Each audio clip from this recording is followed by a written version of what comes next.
संजय गांधी निराधार योजनेचे जे लाभार्थी आहेत या लाभार्थ्यांचे त्यामध्ये दिव्यांग योजना असेल किंवा वृद्ध पेन्शन योजना असेल, श्रावणबाळ योजना असेल, या सर्व योजनांच्या मी परवा एक व्हिडिओ पोस्ट केला होता। या लाभार्थ्यांचे बऱ्याच कमेंट्सच्या माध्यमातून प्रश्न आले होते। मी परवा एक व्हिडिओ पोस्ट केला होता की तुम्हाला काही कागदपत्र जमा करण्याची गरज आहे तरच तुमची पेन्शन पुढे कंटिन्यू राहणार आहे।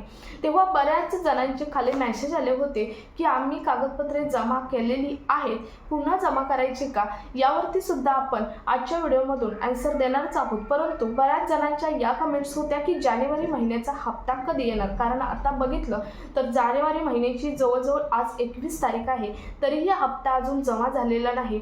दर महिन्यामध्ये पहिल्या वीकमध्येच म्हणजे पहिल्या आठवड्यामध्येच हप्ते जमा होतात, परंतु यावेळी तसं झालेलं नाही आणि लास्ट मंथमध्ये सुद्धा तोच प्रॉब्लेम झाला होता। परंतु आता हा हप्ता कधी जमा होणार याबद्दल बऱ्याच जणांचे प्रश्न आहेत आणि तेच आपण आजच्या व्हिडिओमधून डिटेलमध्ये पाहणार आहोत। त्यामुळे व्हिडिओ स्किप न करता शेवटपर्यंत पाहायचा। चॅनलवर पहिल्यांदा आला असेल तर अशाच महत्त्वपूर्ण आणि गव्हर्नमेंटच्या नवीन अपडेटसाठी चॅनल सबस्क्राईब करा। त्याचबरोबर शेजारील बेल आयकॉन सुद्धा ऑन करून ठेवा, म्हणजे निराधार बांधवांबद्दल, पेन्शन धारकांबद्दल किंवा गव्हर्नमेंटचे कोणतेही अपडेट सर्वात पहिल्यांदा नोटिफिकेशन तुम्हाला येईल। तर नमस्कार, मी पूनम आणि तुम्ही पाहत आहात पुन्हा एक नवीन अपडेट। तर बघा, संजय गांधी निराधार योजनेच्या लाभार्थ्यांना मी मागच्या एका व्हिडिओमध्ये सांगितलं होतं की एक पत्रक जारी करण्यात आलेलं आहे पुणे जिल्ह्यामधून की संजय गांधी निराधार योजनेचे पुणे जिल्ह्यातील जेवढे लाभार्थी आहेत त्यांनी ही कागदपत्रे जमा करा आणि या बँकेमध्ये किंवा या तहसीलदार कार्यालयामध्ये जमा करा, असे एक पत्रक आलं होतं। परंतु बऱ्याच दुसऱ्या जिल्ह्यातील लाभार्थ्यांनी प्रश्न विचारले की आम्ही जमा करायचे का, तर ती कागदपत्रे थोडक्यात कोणते आहेत तेच सांगते आणि पुढचे अपडेट मग सांगते।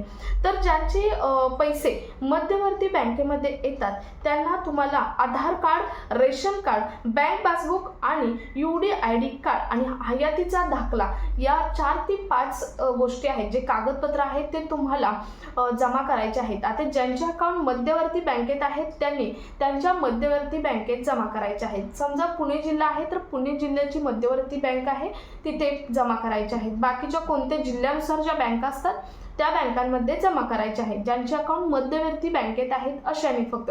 आणि बाकीचे जे इंटरनॅशनल, नॅशनल बँकेत बाकीच्या ज्यांचे अकाउंट दुसऱ्या बँकेत आहेत मध्यवर्ती बँक सोडून, त्यांनी जी कागदपत्रे आहेत ती कागदपत्रे तहसीलदार कार्यालयामध्ये जमा करायची आहेत। संबंधित निराधार बांधवांचा जो टेबल असतो त्या टेबलला तुमची जी कागदपत्र मी आत्ता सांगितलेले आहेत 4 ते 5 ती कागदपत्रे जमा करायची आहेत। आता यावरती प्रश्न काय होता, तर पुणे जिल्ह्यासाठी आला, परंतु बाकीच्या जिल्ह्यांमध्ये कधी येणार, तर कधी म्हणजे जमा करायचे का, असे बऱ्याच जणांचे प्रश्न होते। तर मी त्या व्हिडिओमधून सुद्धा तुम्हाला सांगितलं होतं की बाकीच्या जिल्ह्यांमध्ये आता पुणे जिल्ह्यामध्ये परिपत्रक आलं म्हणजे हे सर्वच निराधार बांधवांना लागू होतं। आता पुणे जिल्ह्यामध्ये आलं म्हणजे दुसऱ्याही जिल्ह्यामध्ये हळूहळू ते पत्रक आहे ते जारी केलं जाणार आहे।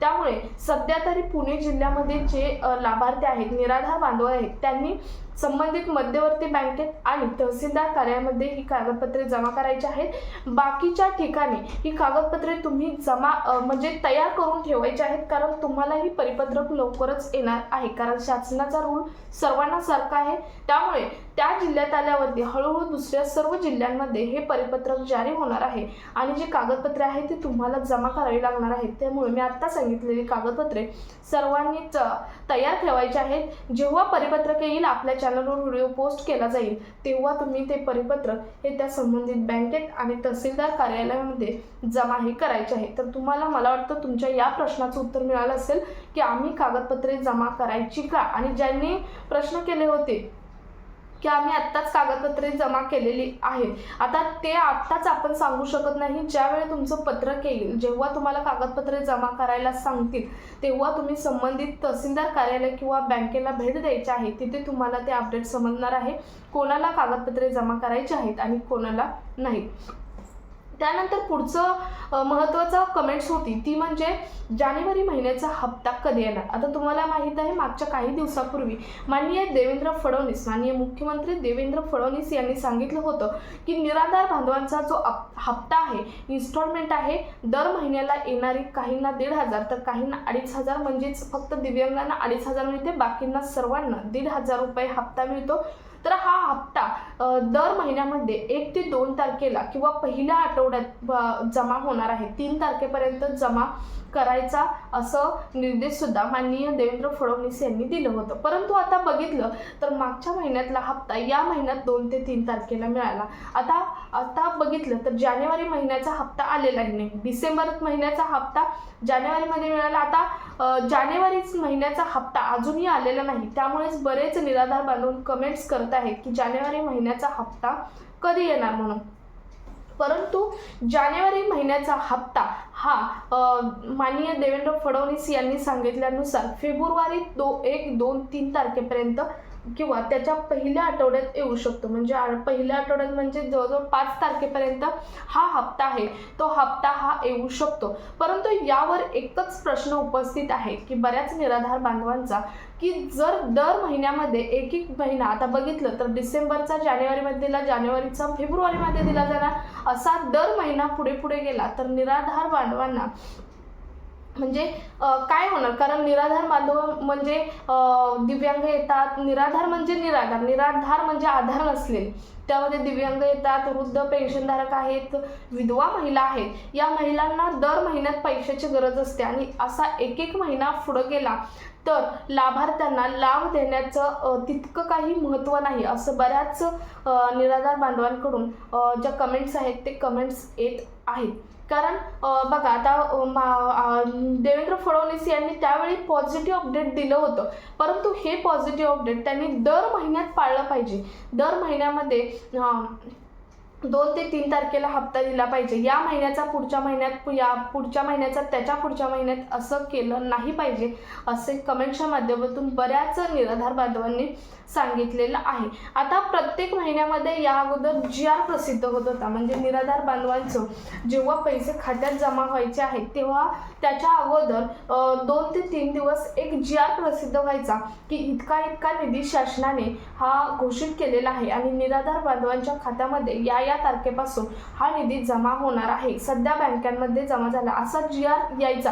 परंतु मागच्या महिन्यापासून हा GR सुद्धा बंद झालेला आहे. परंतु सरकारकडून आलेल्या अपडेटनुसार हा GR मागच्या महिन्याचा आणि या महिन्याचा GR दोन्हीही GR प्रसिद्ध केले जाणार आहेत. तर अतिशय महत्त्वाची ही संजय गांधी निराधार योजनेच्या निराधार बांधवांसाठी अपडेट आहे.